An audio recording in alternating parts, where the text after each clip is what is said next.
Zdravím všetkých čitateľov menmagazine.sk.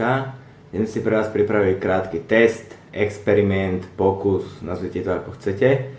Máme tu pripravenú fľašku Coca-Coly a ešte tu máme pár drobáčikov, takých medenáčov, takže si dáme test, čo sa stane s tzv. Medenáčom alebo s vašou mincou, keď ju dáte do pohára s Coca-Colou. Rozhodli sme sa vybrať takéto špinavé mince. Máme tu 5 centovky, 2 a 1 dvojcentovku. Zámerne sme vybrali tieto mince, pretože chceme zistiť, či sa vyčistia v Coca-Cole. Ako to vôbec je, či to je pravda, alebo či to je nejaký mýtus. Do pohára si nalejeme Coca-Colu v prvom rade.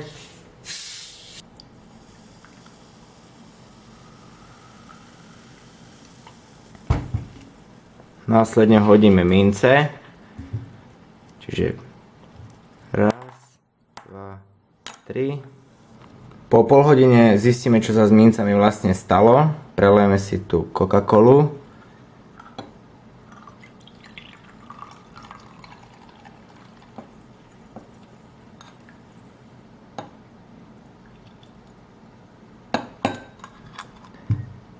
Mince si vysypeme sem.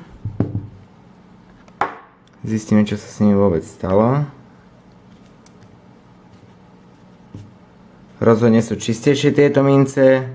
Môžeme vidieť z tohto uhla oveľa žiarivejšie farby.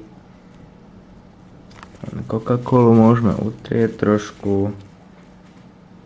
Sú oveľa čistejšie, jednoznačne. Pýtajte sa, čo sa v tomto teste vôbec stalo?